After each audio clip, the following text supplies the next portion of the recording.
Middle Path Radio, your number one online Islamic talk station. Assalamu alaikum wa rahmatullah. Welcome to Straight Talk on Middle Path Radio. I'm your host Quddus Ali. Straight Talk is streamed on weekly basis at Thursdays at 9 p.m. We apologize for starting a bit late today. This was due to the Maghrib prayers. Please note, we also have a website at www.straight-talk.co.uk. You can also visit our website to listen to our previous shows covering a varied range of topics and discussions.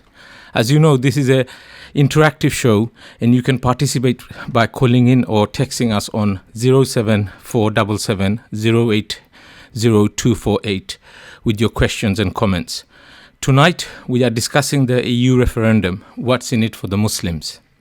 The Conservative government has decided to give the British people an opportunity to have their say in relation to the membership of the European Union. The election will take place on the 23rd of June 2016. The British government has been campaigning robustly to ensure that the British people vote to remain within the EU. It's no surprise that everyone is talking about it on TV, radio, and all types of other media outlets. Even the politicians, economists, businessmen, and ex-prime ministers are coming into the bandwagon of promoting and campaigning for the remain in Europe. So you may be wondering how this issue is relevant to the Muslims. How Muslims are affected by this? How will life be after the 23rd of June 2016? Will the life of our Muslim Ummah in this country and abroad change? Will our children's life change? You may have these burning questions to ask, and you may also wonder how this all is relevant to us here in living in Britain. To discuss this and more, we have two guests in our studio, Brother Shahadat Hussain and Khairul Islam. Assalamu alaikum. Wa alaikum salam. Jazakallah khair for joining the show tonight. Jazakallah khair for having us. Barakallah fiqh. It's good to see Khairul Bhai as well once again. Jazakallah khair. I really enjoyed the last show with you. Jazakallah khair. So, what is the European Union and what was the intention behind its setup? If I could start with Brother Shahadat. Sure. Jazakallah khair. Assalamu alaikum. So in order to understand the motivations and the intentions behind establishing the European Union, we actually have to go back to the end of World War II. So at the end of World War II, obviously the war had a major impact on the geopolitical landscapes, and subsequently the powers that were prior to the war that exclusively resided in the European continent. So we're talking about the likes of Britain, we're talking about the likes of France, we're talking about the likes of Germany, who were the major powers in the world at the time and who had vast empires of their own and were competing amongst themselves for territory and resources. By the end of the war, they'd become completely decimated, they'd become extremely weak. And as a result, that created a power vacuum in the world. And subsequently, that power vacuum was filled by two nations. It was filled by the United States and it was filled by the Soviet Union. Now, those two nations emerging from the war, not only were they major powers, they actually became superpowers in their own right, but they embodied diametrically opposing ideologies. So the United States was a capitalist nation and the Soviet Union was a communist nation. So now in terms of the actual ideological balance of power in the world, it was heavily stacked in favor of communism and therefore the Soviet Union. So despite the United States being a superpower in their own right, there was a number of metrics that they couldn't actually sort of match the Soviet Union for. So when you talk about things like land mass, when you talk about things like human population size, when you talk about the natural resources, the Soviet Union was far larger in scale than the United States were. Well, the United States, the advantage they had over the Soviet Union was that they had a better system which was more effective, more efficient at making use of those resources.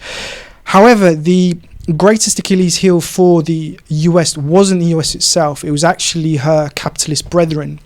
So as we mentioned earlier, the likes of Britain, France and Germany, who were also capitalist nations in their own right, but because of war that they became devastated, their economies had been completely decimated, their populations had diminished significantly. So due to the weak position that they were in as nations, it made it possible, made it much easier for the Soviet Union to actually sort of absorb those nations in. And then eventually what would have happened is that if those nations had become absorbed in, then the US would have been left on her own as the sole sort of capitalist power in the world. So basically what they needed to do, the Western capitalist elite, they had to put in place measures in order to sort of preserve the capitalist ideology, and the European Union was in effect an attempt at trying to actually preserve the ideology but itself. A lot of people do say that one of the main reasons for the setup was the fact that after the war they never wanted to repeat wars between the countries, isn't it? One of the reasons was more of a military reason as opposed to other reasons. They didn't want to go into war between themselves. Sure. I mean that was partially true. But we've got to remember, if you're in trade with somebody, then obviously you're not going to be fighting with. There is an element of that, but you've got to remember these nations came off the back of two major world wars, so they obviously couldn't have been too concerned about it at the time. For them, the pressing issue was very much the fact that there was an alternative ideology on the scene now, which was a much greater threat to them than their own differences. So it got to the point where they actually realised, you know what, we need to put aside our differences, and in order to actually preserve the capitalist ideology, we have to come together and work together and to fight communism. So it's for the common. Yeah, I'd like to just a couple of points here. I mean, you're right. Yeah, that was one of the concerns that they didn't want constant wars. They had two world wars: World War I, World War II. Yeah, so there is this thing about Europe being divided amongst nationalistic lines, and this carries on even now. The whole reason why we are having this EU debate is because within even UK, we have a group of, if you like, the very ultra-nationalists that needs to be satisfied even by the capitalists, to put this, to bed once and for all. That, look, stop going on about Europe, because at the end of the day, it is a capitalist project. We're talking about, at the time when it initially started, you had the Soviet Union and America in the scene, and Europe really in small statelets. And then after that, beyond that, you had China coming into the scene, and you've got now India. Yeah? So this became this economic project became much more important to succeed. And you have to think about it like this. On your high street, for example, you've got the Tesco's, and you've got your local, Londis and little, the one-person traders. And what happens? The Tesco's comes along and gobbles up the petrol stations and the small businesses. Yeah, that's the way the nature of capitalism is designed, so that all of the the resources and all of the profit and so on, is concentrated into a certain number of people.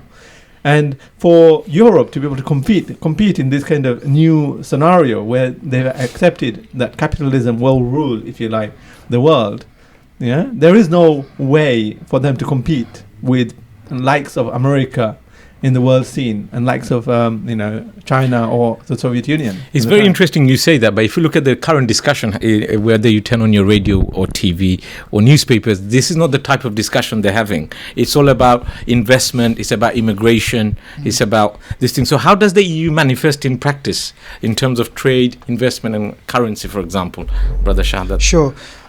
So, I mean, before I really touch upon how it actually manifests, so obviously I spoke about the sort of reason why the European Union came into being was to preserve the ideology and to propagate the ideology. So I spoke about the capitalist ideology in extremely broad terms. But in terms of capitalism, it comes in many different shapes and sizes, but there's a very specific form of capitalism which forms the basis of the European Union, which is known as neoliberalism, which I'm sure many people have come across that term. Now, in terms of what neoliberalism is based on the single idea that the market, so the economic market is sovereign, is completely sovereign, which basically means that the market and all of its participants, so you're talking about the capital owners, you're talking about the labourers, you're talking about the producers, you're talking about the consumers, they have complete autonomy over their decision-making process and the actions that they perform. So now what does that actually mean? So that's the Exactly. theory. What does that actually mean? So in terms of in the traditional nation state paradigm, what you had was the economy, although it could exhibit independent characteristics, it was always subservient to the state. The state was the one that primarily organized the resources in such a way to ensure that they were distributed via the actual economic mechanism. But what neoliberalism seeks to do is invert that relationship. So it turns it completely upside down. Are you referring to a free market economy? Absolutely. This is exactly what we're talking about. So rather than the economic system being subordinate to the state, it's the other way around. So as a result, what are we seeing? So we're talking about individual markets like the UK market, the German market, the French market, the Spanish market, the Italy market. They've all merged. They've been turned into one gigantic single free market where you have the free movement of goods, the free movement of labour, the free movement of capital, and ultimately no individual state can actually influence the economic system itself. So what does that mean? So if the state no longer possesses authority over the economy, and therefore by extension no longer possesses authority over the resources, because this is what we're talking about. You're talking about who actually controls the resources, who controls the human resources, who controls the capital. So therefore, where does that control lie? Because ultimately somebody has to organize these things. And what you find is that control has now shifted over to private individuals.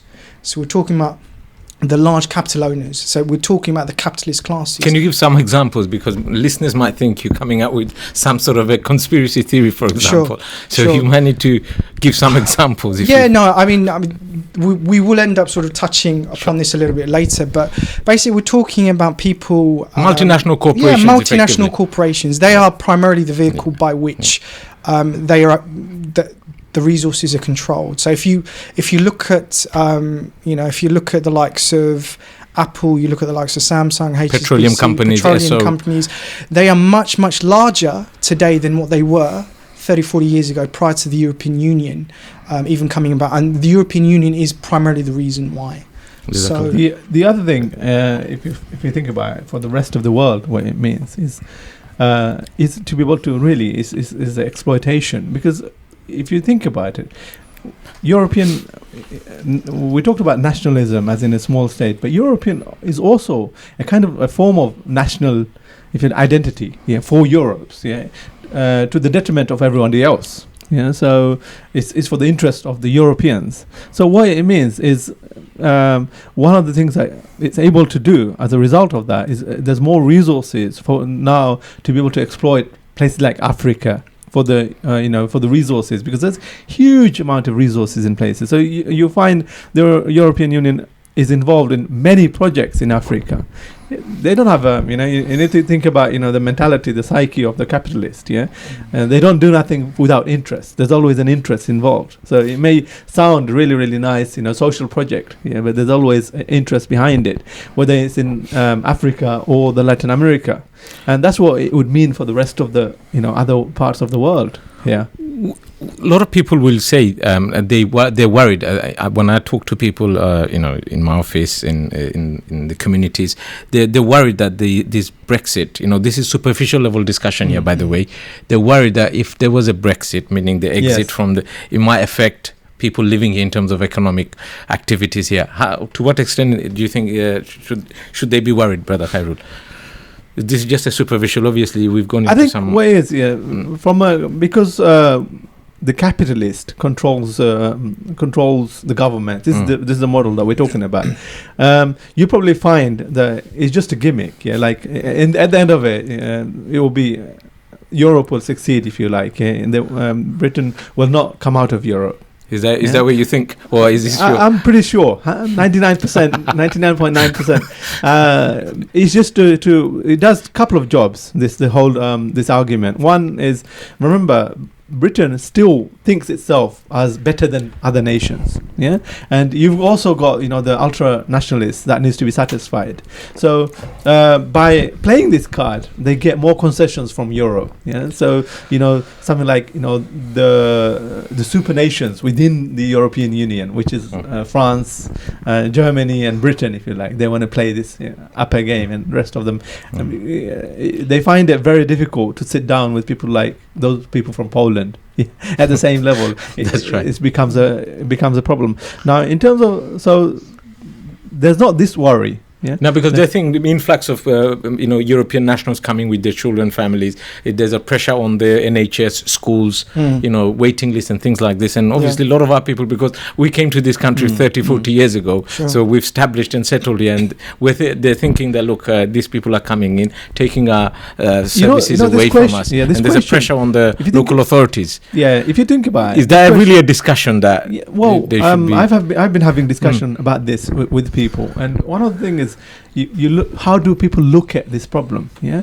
and what the government and the establishment is trying to get people to look at is from a point of view of benefit. Yeah, so an individual look at it from the point of view of benefit. It's just financial benefits. For Muslim, we need to look at really our personal benefit and how does it affect the ummah. It's two different questions, and you probably find there's two different answers to this problem. So if you look at it from the personal benefit, those issues come in. Other people, immigration and all this stuff coming in. Is my son going to get a job? And also, even those people who are saying look, okay, if we're minorities, the government can't do anything to us if we're part of Europe. Maybe we should be part of Europe. Yeah, it's all from a personal benefit point of view. Yeah, but if you look at it from the other angle, which the Muslims need to look at, is from the angle of does it help the humanity? Yeah, does it lead to the oppression or the liberation of humanity? You find no, it doesn't, because what it does is it gives more and more power to these capitalists. Yeah, in this capitalist mentality, the whole thing about it is a pyramid kind of system where few people start controlling more of the world's resources. Yeah, which leads to more hunger, more poverty. Yeah, more concentration of world's resources into a single location. Yeah, and so on.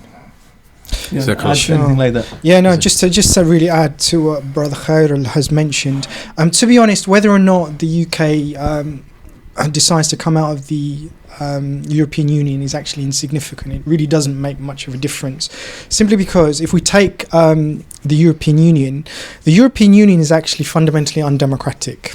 So although you have a European Parliament, the people that are elected to the European Parliament are simply there to discuss ideas and debate the policies that have been enacted by the European Commission. So the real power and the real authority lies with the European Commission and the European Commissioners. They are the ones that actually define the laws, the regulations and the policies, which are then finally cascaded to all the sort of national governments.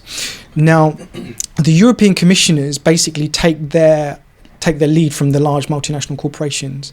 So the large multinational corporations basically lobby the European Commission. They then design rules, regulations and policies which are then cascaded to all the independent national governments. Now, even if the UK decided that they wanted to come out of it still wouldn't fundamentally change the way that things worked, because these large multinational corporations, despite what the No campaign are trying to do with their fear mongering, they're saying that these large multinational companies will end up leaving the UK. They won't. I can guarantee you they won't, because it's such a large market. There's so much revenue and profit to be generated here. They won't. So the average Joe who thinks that, we're having at least a say in this, so this is, I'm talking about English people who say that sovereignty has gone to Brussels. We need to take that back into our country. Do you think they really are going to get back, even if there was a Brexit? Well, no, it's irrelevant, because even if they brought back sovereignty, it doesn't take away from the fact that it's still the large multinational corporations that are running the show, because all you've really done is inconvenience them. So instead of going directly to the European Commission, lobbying them, they have to lobby each individual government independently. That's all it is. The European Union, the whole point of it was to rationalise that lobbying process.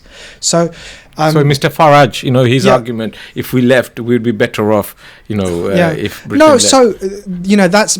So he's right. From a technical perspective, he's right that sovereignty will come back to Britain. But it's irrelevant because the form of ideology that exists in the United Kingdom is the same as that exists in the European Union. It's neoliberalism. So it's the large multinational corporations. The governments that the Brexit is pointing to, for example, is Denmark and Switzerland. Yeah, and if you just have to look at their governments and the relationship between the European Union, and you see is exactly the same. It's just the minor some tweaking, basically, some tweaking here and there. For example, the Human Rights Law, Act, for example, Human Rights Act, and those things would be affected.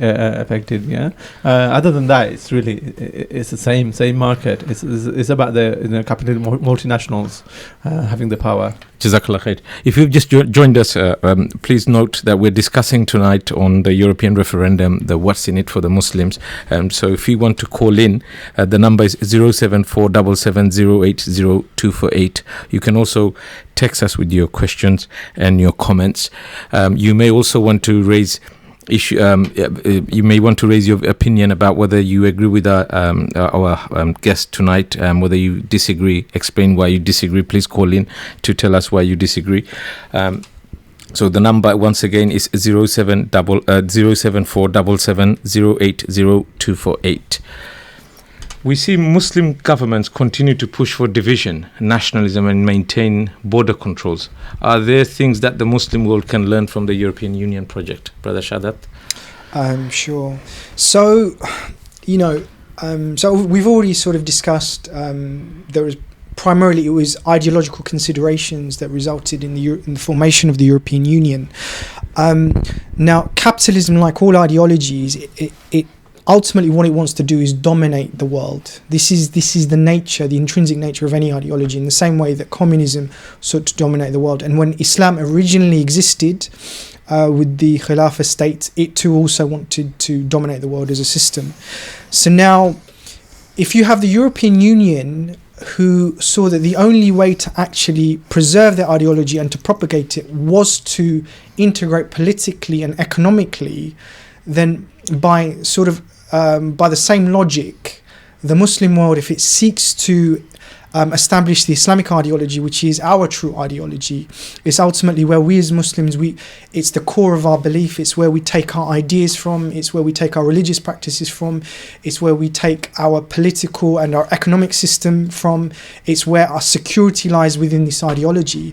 So from that perspective, it makes sense for us to seek to accomplish the same thing. So really what we should be doing, we should be uniting on the basis of our ideology rather than remaining divided, which only benefits the capitalist nations. Ultimately, they're the ones that are pushing for division when they themselves are uniting.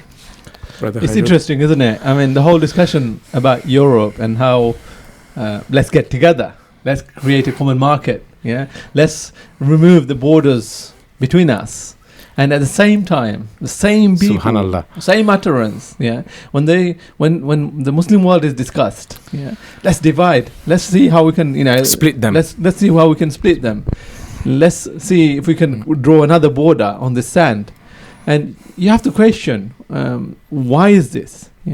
Because if you look at the people, whether they're from Jordan or Saudi Arabia or even Morocco or Bangladesh, they carry the same belief, which is and the same purpose of life, which is to worship Allah Ta'ala in their daily life and to live according to the Islamic values.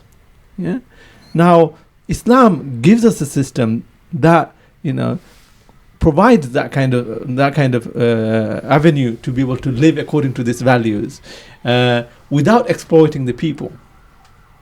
So it's strange that because what we have it's well and good you're saying that the Europeans want to keep us divided, but our rulers, unfortunately, if you look at our countries, the relationship between our countries, for example, Algeria, Morocco, Saudi Arabia, Yemen, and we're constantly fighting each other. Even Egypt and Palestine, for example, Egypt supports Israel. All of this is very, very interesting because our leaders, they act as the prison guards for the Muslims. That's the reality is that. Yeah, the Muslims. I remember just the last Palestinian conflict that happened. Yeah. Muslims from Egypt, they wanted to open the borders, let the people in, let resources go in. But the government came heavily, even though it was an Islamic government at the time.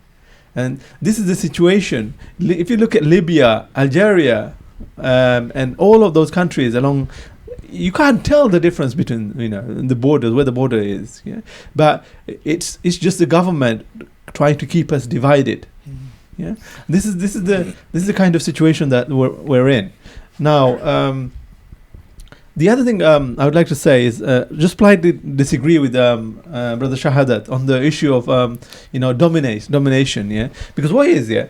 If you look at capitalism, the whole system is designed to dominate the rest of the world and pillage the resources, take the resources, just like the kings of the past did. Yeah? This is the nature of any empire. But obviously, the modern empire is capitalism, if you like. Yeah? Islam came to liberate the people. Wherever it went with a system where people it understands, because Islam, we believe that it's from Allah Ta'ala. It's a system for humanity. It understands the needs of the human, and it puts in a system where justice prevails. It doesn't matter whether what the color they are. Yeah, it doesn't matter where they're born or what religion they carry. Yeah, things that the human value. It doesn't matter what religion. They all value this kind of concepts in terms of justice, in terms of to be able to live their life without interference from the state and so on.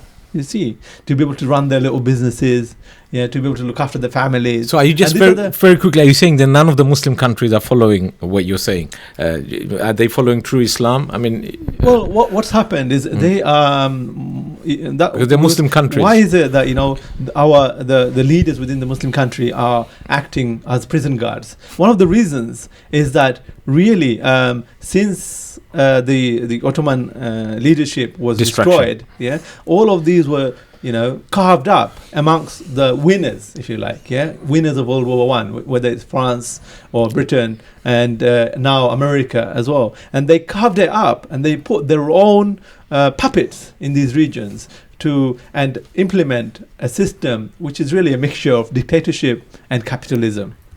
Just to really add to what Khairul has basically said. So when I make the point that he keeps on blaming the West, do you not think there's an internal problem as well? No, you know what it comes down to. Because some listeners will say, "Hang on, it's not just capitalism as an ideology." So when Brother Khairul mentioned it's an ideology that seeks to exploit the world, that isn't just limited to the third world. Even the people that live under the it's in Africa as well, isn't it? Yes, it's the usual places: Africa, South America, Southeast Asia. But it's also the people that live under the capitalist system. In truth, and they're being oppressed. They're being oppressed as well. Interesting. Because what you have, capitalism has very sophisticated systems in place, which actually leads. So how are you oppressed in this country, for example? Sorry to interrupt. Can you say, because we're thinking here, I don't want to preempt the question, but the next question will actually deal with it. So we can sort of save that for the next question. But just to make the point that actually capitalism exploits everyone, because ultimately the capitalist system is about the interests of a minority group. But the only thing is, in order to achieve the interests of the minority group, you have to have a system whereby you've got people that work towards your interest. So they need the common man, ultimately, because it's the common man, whether it's in this country, whether it's in Africa, whether it's in another continent, that actually drives the machinery of the capitalist system. So from that perspective, the capitalists will never be truly free. Now, in the perfect world, what would have happened was that after the breakup of the Ottoman state, the capitalists would have actually just replicated the capitalist system in our nations. But they knew that fundamentally the capitalist ideology didn't agree with the personality of the Muslims in terms of our thoughts, in terms of our sort of behavior and our inclinations. It didn't match. And this is why, instead of replicating the capitalist system, they ended up imposing dictators over us, because that was the only way that they could actually subjugate us as a people. So that was it was a method and a style that they implemented as a way of sort of keeping us in check. But fundamentally, as I said, in the ideal world, they would have just implemented their capitalist system. Brother Khairul, do you want to come in?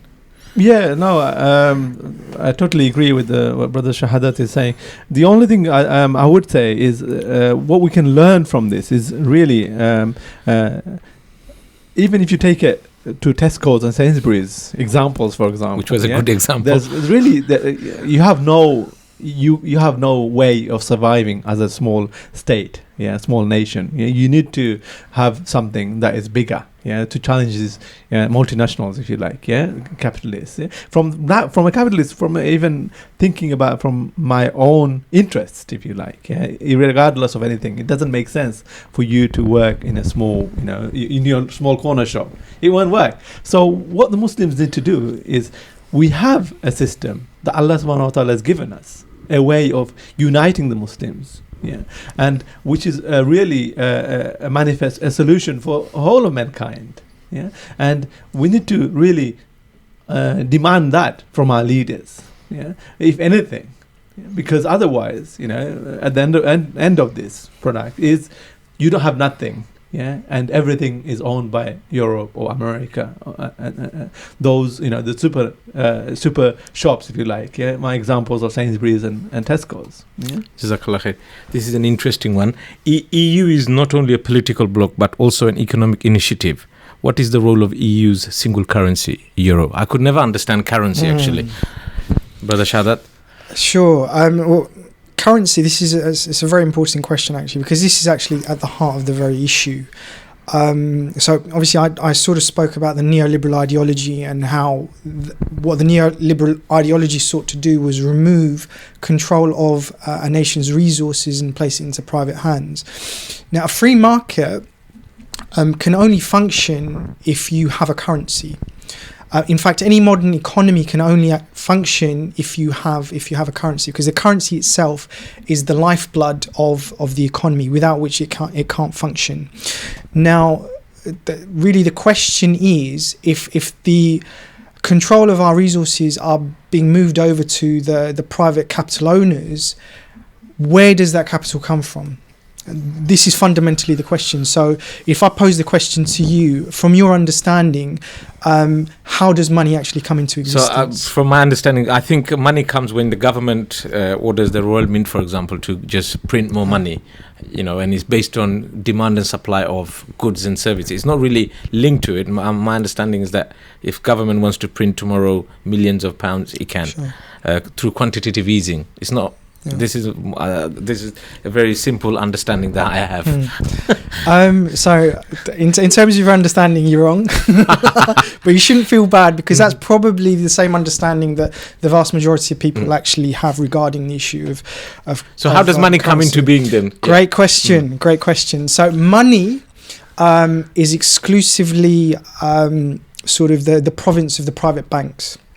So the private banks, the likes of HSBC, the likes of Barclays, these common high street banks, they are the only ones, along with the central bank, that actually have a license to create money. And the way that they bring money into existence is through issuing loans. So if I let that sink in for a moment, so in effect what we're saying is the money that exists in our pockets, the electronic money that exists in our bank accounts, wherever that money is, in order for it to have come into existence, someone somewhere in the system must have incurred debt. Subhanallah. Someone somewhere in the system must have applied for a loan. That's the only way in which money can come into existence in the modern banking system. Now the question is, why would a system be designed in that way? Because as you said, in terms of the monetary system that you described, it's the rational system to have. The actual money supply should be state property, so the state determines how much money needs to be created in order to service the economy itself, and they create it debt-free, so that people don't actually have to worry about debt and paying interest on debt. And the reason why it's been established that way is fundamentally it's a system of control. So it's a system by which you can control not only people, but you can control countries, you can control resources, you can control large corporations, which is why you have a situation in the world where pretty much everybody in the world is simultaneously in debt at the same time. So if you think about in terms of the total debt that exists in the world, it's approaching over $200 trillion. And all of that in order so that you can bring into existence money in order to. So the Bank of England, for example, is in a central bank, a state-owned bank. Do they not have the control to print money? They do, but with the Bank of England, and this goes for all central banks, by the way, they act independently. So if you remember Labour coming to power in 1997, so when Tony Blair's party came into power in 1997, one of the very first things he did was to actually grant independence to the Bank of England. So they're not working for the state. Although the central bank can create money, and they do, in terms of the proportion of money that they create in relation to the total money supply is negligible. It's not really that much. Now, I'm going to utilize a very simple example to show you the effectiveness of this mechanism. So, I'm sure like yourself and Brother Khairul, family men, you have a family, you have children, and obviously you need a roof over your head. So we have a house. And that's the same for the majority of people. They will seek to purchase a house. Now, in order for you to be able to purchase a house, you have to go to the bank. If you're a non-Muslim, you will take out a conventional mortgage, which basically involves you borrowing money from the bank at interest. If you're a non-Muslim, obviously we had the halal mortgage scheme, which came into existence. The Islamic finance you're talking about for the Muslims. Instead of borrowing money, you basically go into partnership with the bank, and you purchase the house in a partnership with the bank, and instead of paying interest, you pay them the rent. You pay rent. But in essence, although there's a technical difference, in essence, it's the same outcome. It's coming from the same capitalist system, isn't it? Coming from the same outcome. Now, if I take an example, if you took out a conventional mortgage and you bought a house for £300,000, sure. But this house actually, its true value is only £100,000. Yeah, but you, for whatever reason, you didn't know what the real valuation was, and you purchased it for £300,000. So what you did, you placed a £50,000 deposit yourself. You then went to the bank. You took a loan out of £250,000 from the bank. At which you pay 10% interest on an annual basis. So that means you'd pay £25,000 to the bank on an annual basis.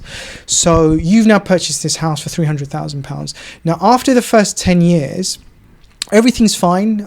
You're keeping up with your annual mortgage payments. So at the end of 10 years, you've paid the bank £250,000 in interest. Subhanallah. Which is a lot of money. So if you combine that with your deposit, you've actually paid for the house because it was valued at £300,000, and you've paid £300,000 for the house. But you haven't even probably hit the equity yet. But you haven't even got to the principal amount, because all you're doing at the moment, you're just paying interest, and you've got to pay interest for a fixed period of time. And that could be 20 years, 25, 30 years. So you've still got another 10, 15 years to go of interest to pay, and then pay back the principal amount. Now, if we say that, everything sort of continues as it is over the next 5 years, so now on top of the £250,000, you've paid an additional £125,000. So in total, now you've paid £375,000 in interest to the bank. However, the economy takes a downturn. You end up losing your job. As a result, and this is a nationwide problem. It's a nationwide. So pretty much a lot of people are now losing their job. A lot of people are now defaulting on their mortgages, repossession, and the banks are repossessing the mortgages. And as a result, what's happened is the price of houses have come crashing down, as they would do, because there's a surplus of houses. So now the long-term value of the house actually drops back to £100,000, which was the true value. So now you've got a situation where basically you've paid £375,000 in interest, you've paid £50,000 of your own money in deposit. That's £425,000. You've just lost your property to the bank, which is valued at £100,000. So you've just now handed over £500,000 worth of wealth to the bank, and you've got nothing to show for it. Subhanallah. you've got nothing to show for it. And this is basically the nature of the banking system. So this is how it affects us. So when I said that the capitalist system ultimately exploits all of us. Yeah, so because all of us are working hard to effectively, everyone's working hard to pay the mortgages, isn't it? Absolutely. We're in a constant rat race here. We're in a constant rat race because what we're trying to do is basically service an unserviceable debt. We can never ever get to a position where we pay off not only the interest but also the original debt itself. Now that's on an individual level. If you to now extend that to a much broader level, so now we're talking about any asset. So if we're talking about somebody that wants to invest in a corporation, if you're talking about somebody that wants to purchase a utility company, if you want somebody that wants to purchase some land or commercial property, they have to go through the same process. The only way that they can actually acquire these things is going to the bank, taking out a substantial loan and purchasing these things. And inevitably what will happen, like you did, you overpaid for the house, they will also overpay for the asset that they're going to purchase. And the reason why they're going to overpay is because it's in the favour of the banks. Because the banks are in the business of lending money and their profit is from the interest that they receive. So therefore for them, in order to maximise their revenue, they have to maximise the amounts of debt that they're lending out, which is why they always want a situation where people are overpaying for assets. So that ultimately it maximises their revenue, but it also gives them an underlying claim on the asset itself. Very enlightening, Brother Shahadat. Again, we're mentioning capitalism, and they've got sophisticated words for it: boom and bust. Yeah, that's all it's about. It's like a balloon, that you keep on blowing, and suddenly it busts and you back to. But at the same time, what happens? The banks, the banks are continuously profiting. Yeah, if you think about it, it's like this. Look, a property price you're saying about 100,000. The whole reason why it's become 300,000 is because there are these banks ready to loan money. Yep. Yeah, and so I can easily, it's very easy money, they call it easy money, and easily get a loan and put a bit more on it. Somebody else can get a loan, put a bit more, and therefore I think I can get a property, somebody else more than I can, what I'm able to do in terms of my job or my savings, etc. The bank will give you money, go for it, But what they do is they make you the slave, if you like, for the next 30 years. They've calculated that this person, for example, if you're over 40, it's interesting. If you're over 40, for you to get a mortgage, it becomes much more difficult. Because they're thinking, look, you're not probably going to survive a certain amount of time. Will we get, our money back? Yeah, that's so. Even insurance companies become very reluctant to insure a life insurance. It's a modern way of slavery, if you like. And this is just the people that are, if you like, within the system. Think about the people that are outside the system. So if you look at the garment industry in Bangladesh, it's just so ridiculous. These women, they work, they think they're liberating the women. Why? They're giving jobs to women.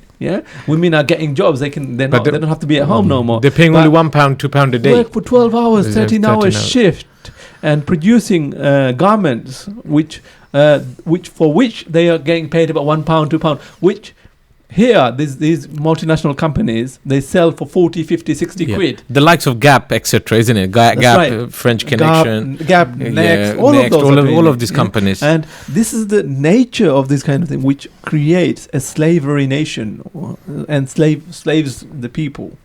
If you like, that's where it is. So I'm just going to quickly just come back on it. To actually witness this sort of system in practice, if we go back to the sovereign debt crisis, so we had a situation where if you had a nation like Greece, that fundamentally what they ended up doing was accumulating, they accumulated so much debt simply because it was made available to them, as Brother Khairul has mentioned, and it got to the point that they just couldn't afford to make the interest payments, they couldn't afford to pay back the original debt. And subsequently what basically happened was that, right, you've now defaulted on your debt, you can't pay us back the full amounts, what are you going to give us? And this is literally what basically happened. So that the private banks, then it was pretty much a free-for-all, because they went to Greece and they just basically asset stripped it.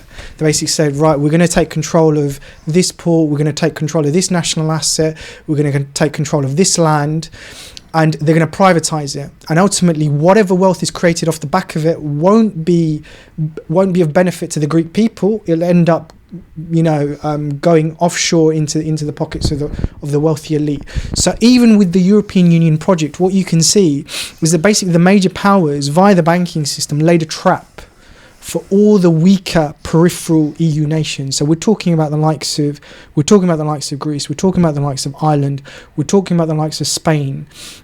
Ultimately these countries all fell into the same trap, and they all ended up paying the same price, which is they had to hand over control, as we mentioned, which was the objective of neoliberalism, into private hands. Ironically, the only nation within the European Union that didn't play the game was Iceland, and they are actually in a much better situation for it.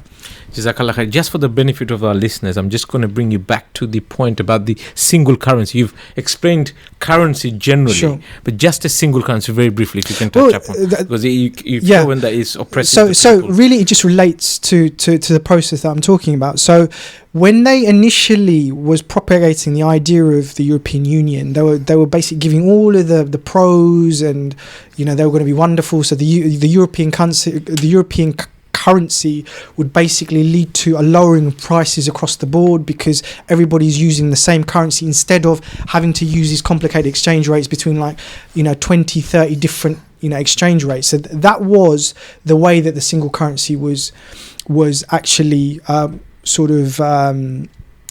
to the nations and to the people. The only reason they wanted a single currency was because they wanted to rationalize all the currencies. They wanted to streamline them, because controlling 20-30 different currencies using this banking system just makes it's an unnecessary process. It's a complicated process. So for them, let's just rationalize all the currencies into one single currency, and we'll just control that currency, and we'll utilize that currency to take control of all the assets across the continent of Europe. Jazakallah khair.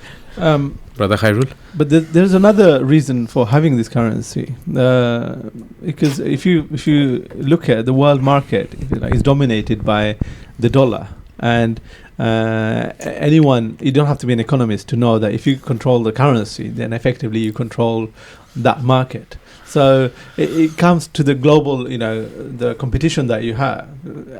It sounds like Europe and America are very much friends, but in terms of world capitalist system, economically, from economics, then they're actually competing with each other, very much in competition with each other. Yeah. So hence, you need to create a currency that possibly can challenge the dollar.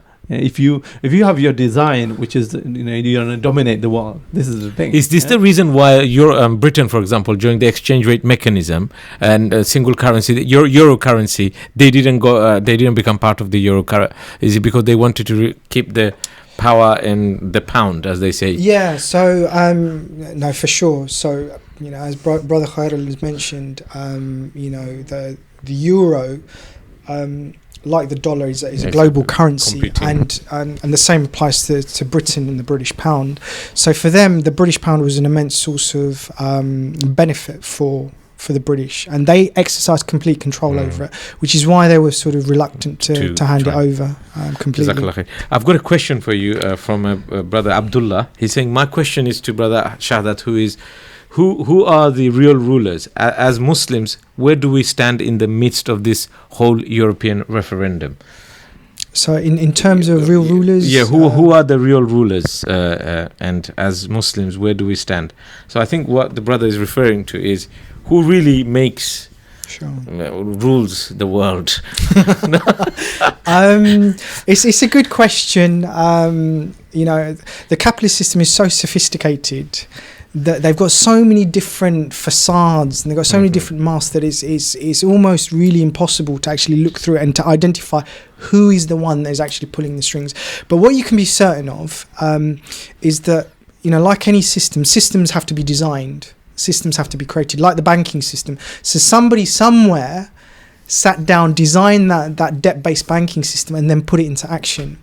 and there are only going to be a minority of people. There's a minority of people in the world with that power to actually create the system and use it to their advantage. And what you find is that these people themselves won't be subject to the system that they create. So in terms of, you know, who are the personalities, I'm sure the one that's asked the question actually has a good idea of who we're talking about. Because if you look at the average listeners, those who are listening to the show and across the country, a lot of people will say, usually you would expect the government, you know, the parliament in any country, any given country, is the parliament, the prime minister, the cabinet, they make the legislation through cross-party consensus, etc. How can you come out of that? Because what you're explaining is very interesting.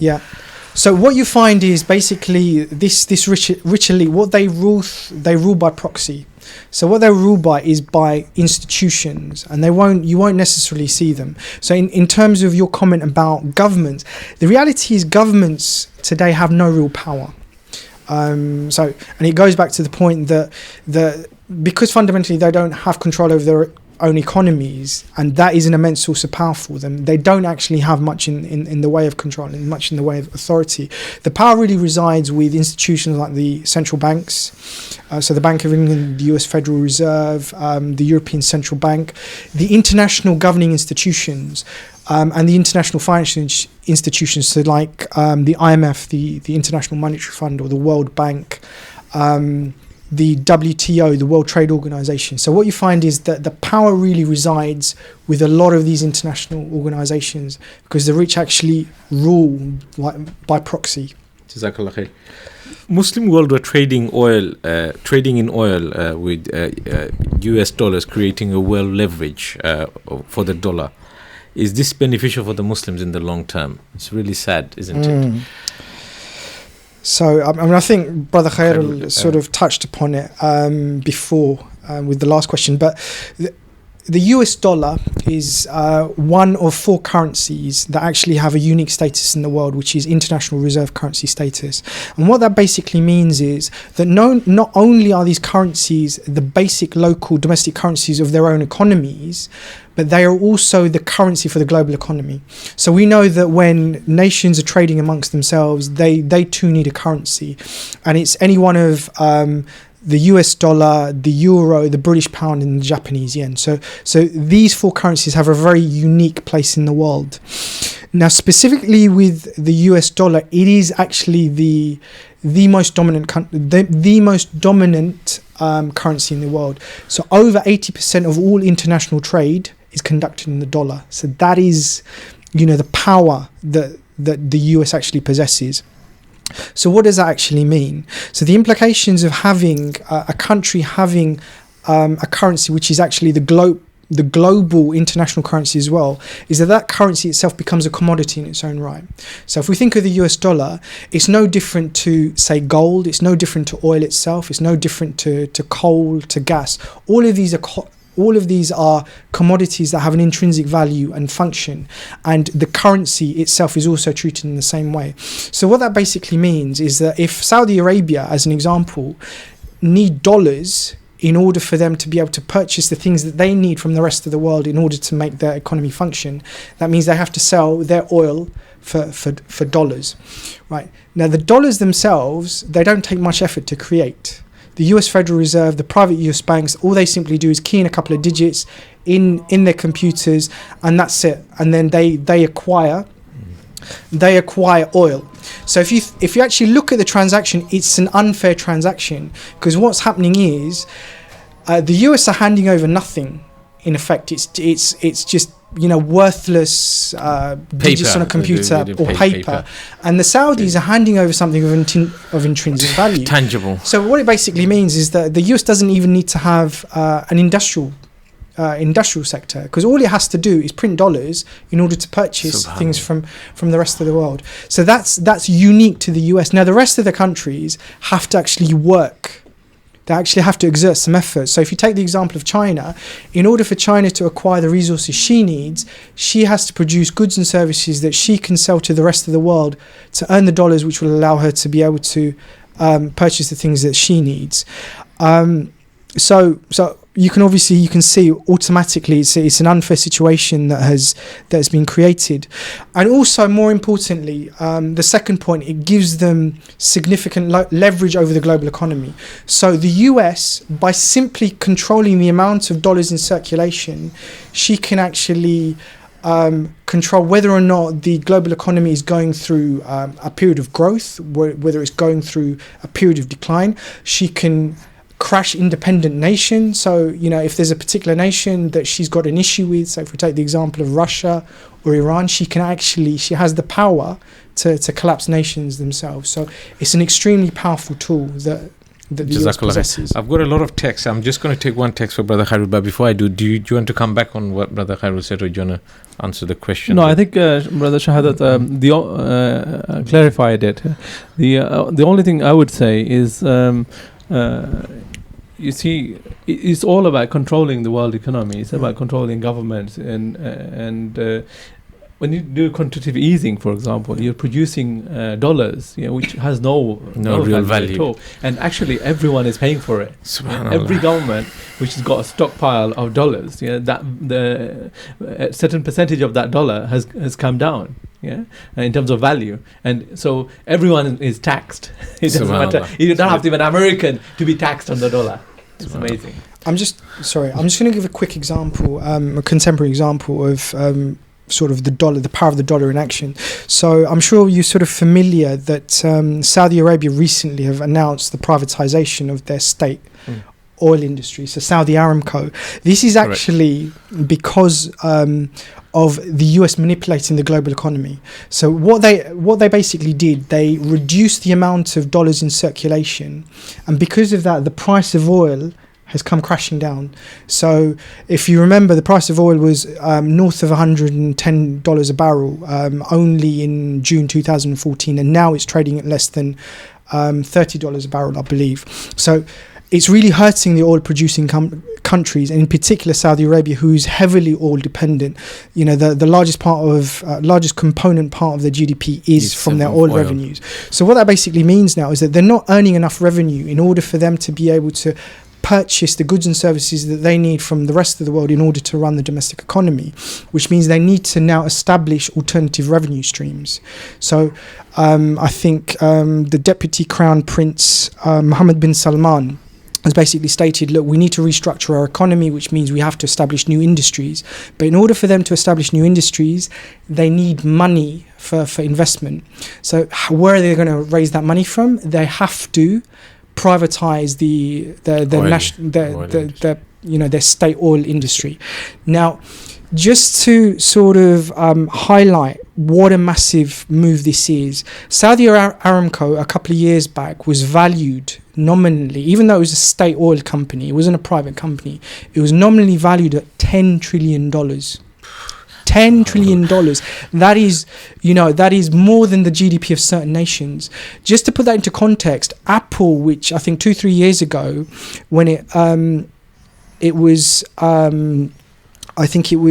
designated as the most valuable company on earth when it was valued at 600 billion. So you can see the stark difference. You've got Saudi Aramco valued at $10 trillion, and you've got Apple, which is one of the largest multinational corporations on the earth. It doesn't even reach $1 trillion.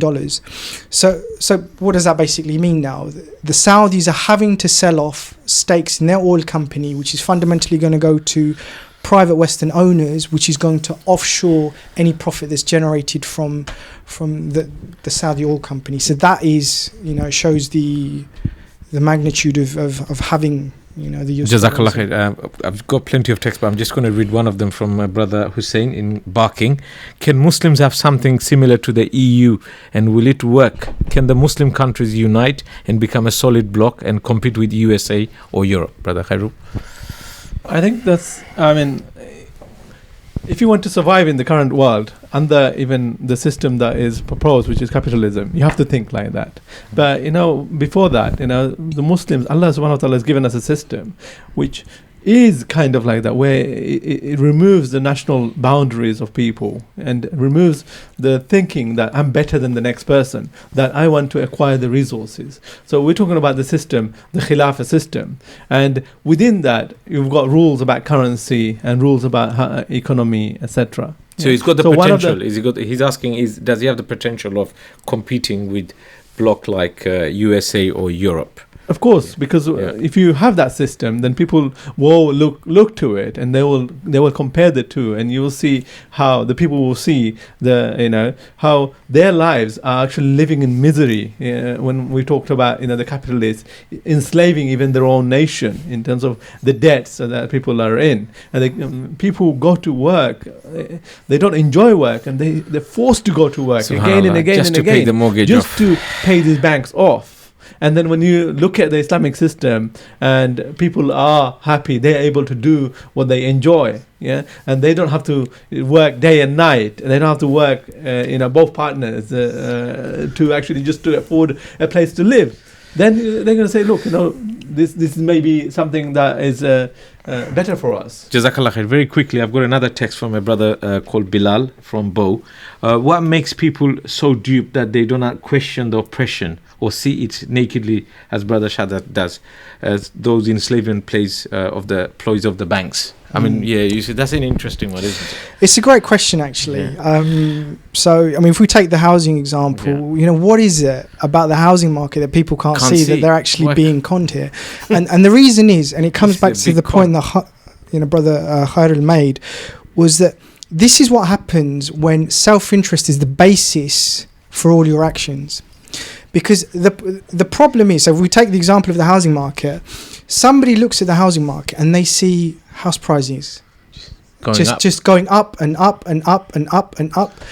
And instead of asking the right questions, which is, why is the housing market going up? Has the nature of housing changed? Is there something intrinsically within it that adds value to it? No. Houses are the same today as what they were 30, 40 years ago when they were priced much cheaper. So they don't ask the right questions. Instead, they see prices going up and they think, I need to get a piece of the action. Exactly. And if I don't get into the housing ladder now, I'm going to lose on wealth. And this is the problem. And eventually it gets to the point where, they're willing to pay stupid amounts of money for a property, and then they can't afford it. They get to the point where the interest payments is just too much in relation to their monthly salary, and they end up defaulting in their mortgage. It's a painful lesson. Jazakallah. Brother Khairul, what type of currency will an Islamic government adopt, and how will it solve the economic problems, not just for the Muslims but for mankind as a whole? You see, we talked about currencies. One of the things is, if you look at it, is it leveraged on anything? Is there something that's the foundation or basis? Not really. There isn't. It used to be before, but because if it's leveraged on something, you can only produce so much. But if it's not leveraged on anything, then you can produce ample amount. It doesn't matter what. You just carry on creating. As long as the people don't know how much you've created, the confidence stays. You just sign on the dotted line and create the money. You just create your numbers. So in Islam, it has to be based on something. And Islam bases it on gold and silver.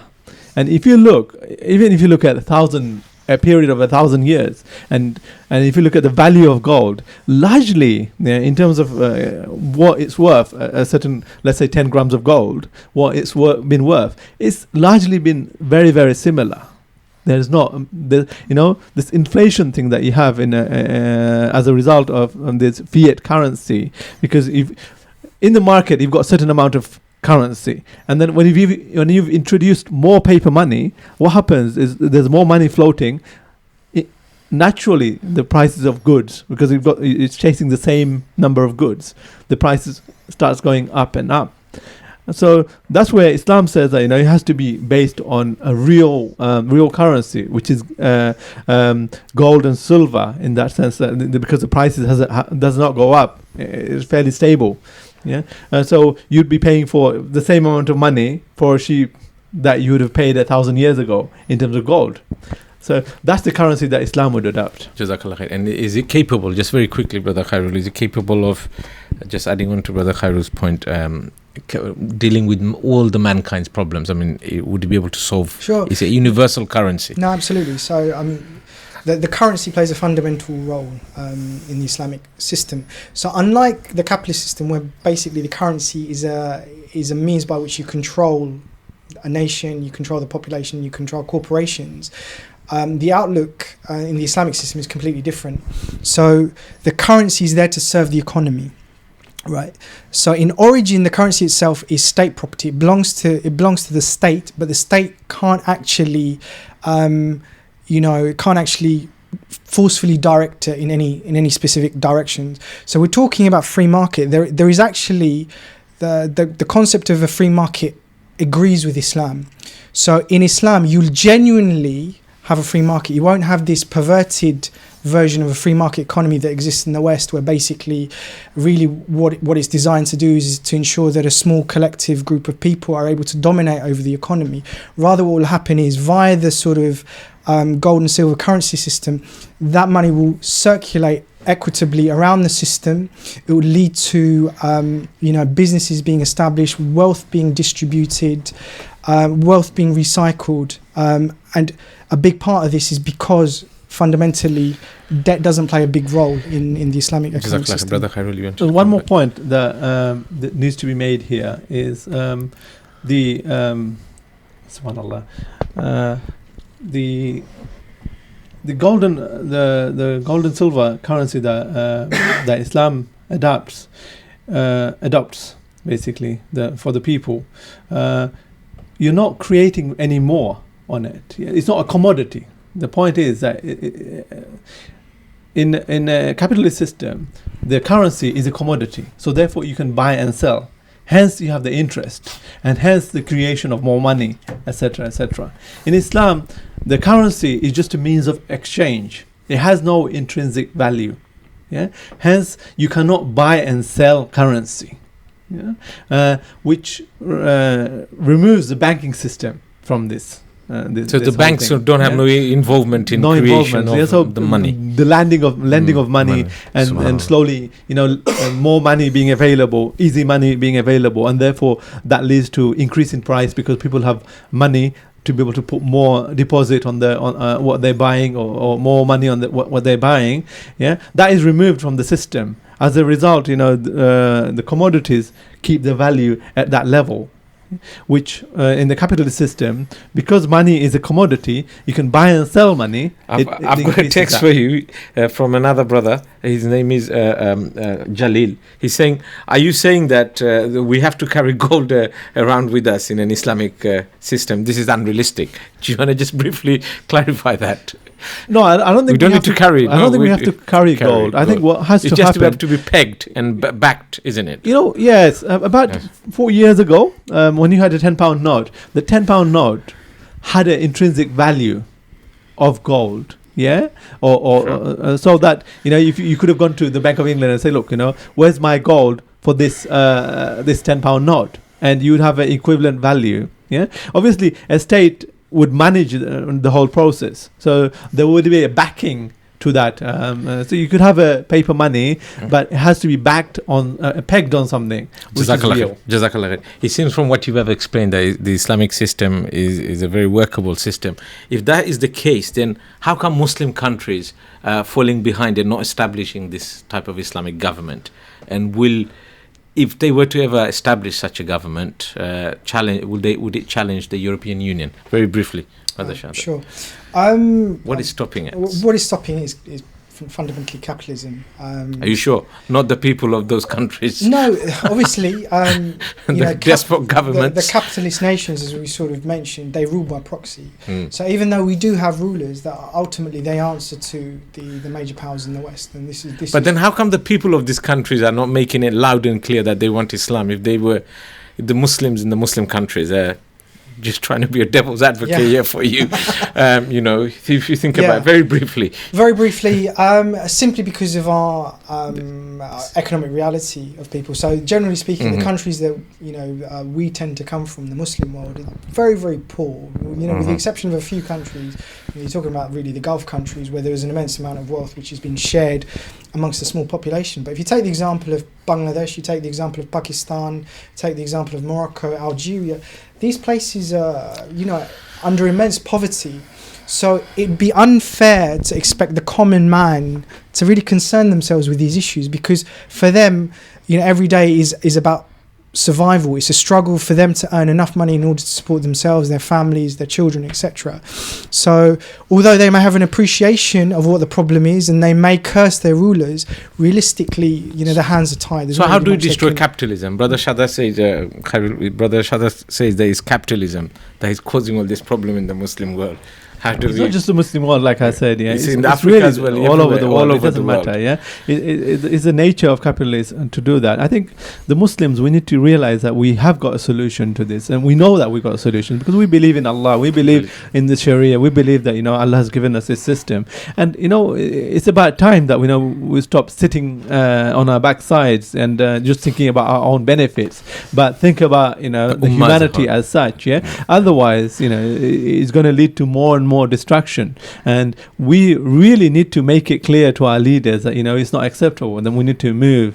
And if there is a popular movement, it will be very, very difficult for these governments to control. Obviously, the reason why they're controlling is they've been puppets since the destruction, if you like. The Muslims, they were too complacent, and capitalism did come along, the imperialists did come along, and they managed to destroy the system totally, and they managed to break it into little pieces, and if you like, it's that they shattered the glasses, and we have to try and stick these glasses back together and create this this system, and this is the only salvation for humanity. Jazakallah khair. Very quickly, Brother Shadat, in your opinion, do you think that capitalism has failed, and how should Muslims and non-Muslims view the establishment of Islamic government in the world to tackle poverty, distribution of wealth, and refugee crisis? Sure. It really depends on your understanding of capitalism. So if you understand capitalism to be a system of wealth creation that ultimately is there to serve everybody, then yes, it has failed according to that. Only yesterday, coincidentally, on LBC radio, they were discussing that capitalism has failed. Yeah, because that's the sort of opinion that majority of people have about capitalism. Right. What the majority of people fail to realize is actually that's not what capitalism is. Capitalism is about the interest of a minority, wealthy, elite group of people, and it's about them being able to consolidate wealth from around the world, and we are the ones that we assist them in their objectives, and in return we will gain some sort of residual benefit for actually assisting them in their objective. So the natural consequence of that will be poverty. The natural consequence of that will be war. The natural consequence of that will be disease. So these type of problems, capitalism has no desire whatsoever to solve, because fundamentally the system is designed to create those problems in the first place. So from that perspective, because ultimately the people have been lied to, this is why, in reality, it has succeeded, but in the minds of the people, it's failed. No, just want to reiterate the other point that I made earlier. Obviously the capitalist nations realize the importance of going back to Euro. Yeah, I think we've moved away quite a lot. Yeah, but it's just the European Union. Even though they carry these nationalistic feelings, they know the importance to have a united bloc. To be able to operate in this world, and the Muslims, it's about time, it's high time that we realize that as well, and it's natural. Allah subhanahu wa ta'ala has given us a system where otherwise we will be eaten up alive. There's no other words to it. The whole world resources will be concentrated in only certain parts. We know recently there's been a survey, one of the world institutes have said that more than 50% of the world's resources is now concentrated on about 1% of the world population. How does it make sense? It doesn't make sense. I've got several texts, but I won't be able to read all of them due to constraint of time. But if you want to come in and comment on any of the question on the text, you can do. It says, "What advantage is there of having a gold currency? It's all the same, right?" The other one is, "Your program is amazingly interesting. It opens and answers too many questions, worries, and confusions we have. Jazakallah khair. What can we do to come out of this dark secret from the clutches of those that you're unraveling to us? Please guide us if it's possible." Maybe Sure. maybe 1 minute. I mean, in terms of that, I think the key is awareness. Well, the key is awareness. So people need to start thinking rather than acting as robots, where we unthinkingly we just join the rat race and we do what we're supposed to do in the system. Let's learn about the system. Let's see how it works. And then let's identify a solution. Now, for us as Muslims, we have the perfect solution in Islam. So really what it should do, it should increase our zeal to work towards establishing Islam as an alternative to the capitalist system. Jazakallah khair. I've got one more text from another brother. His name is Bilal. He's saying, "It sounds confusing what Khairul, your speaker, says that money in Islam, which is gold, does not have intrinsic value. Can you explain very briefly?" Okay. What that means is that, for example, your house has a value. The work that you do has a value. The vegetables that you buy, these things have value. The money itself, it's just a means of exchange. You need a currency to buy this product, and you get a currency in exchange, and then use that currency to buy something else, another commodity. But when you talk about money, for example, can you sell that money?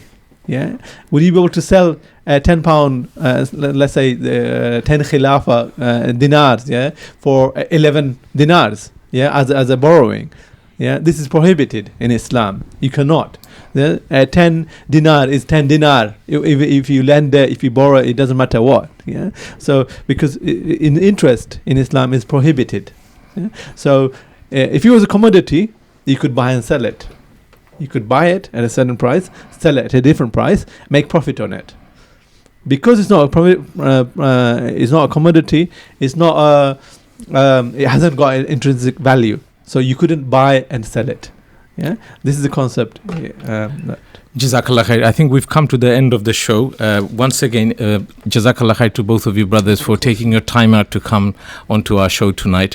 So a special thanks to both of you. It's always a pleasure to meet you and have this discussion. Really enjoy it. And a special thanks to all our listeners for listening and contributing to the show. We really appreciate your texts and comments you've made. We really appreciate that you also, we would appreciate if you could also visit our website at www.straight-talk.co.uk, where you can listen to all our previous shows, and you can also continue with the discussion tonight at Twitter at Middlepath Radio, and you can raise your comments there as well. So next week, my co-host Kamal Hussein will be hosting the show next week, inshallah, at 9 p.m. So until then, Jazakallah khair once again for joining our show. Assalamu alaikum wa rahmatullahi wa barakatuh. Middle Path Radio, your number one online Islamic talk station.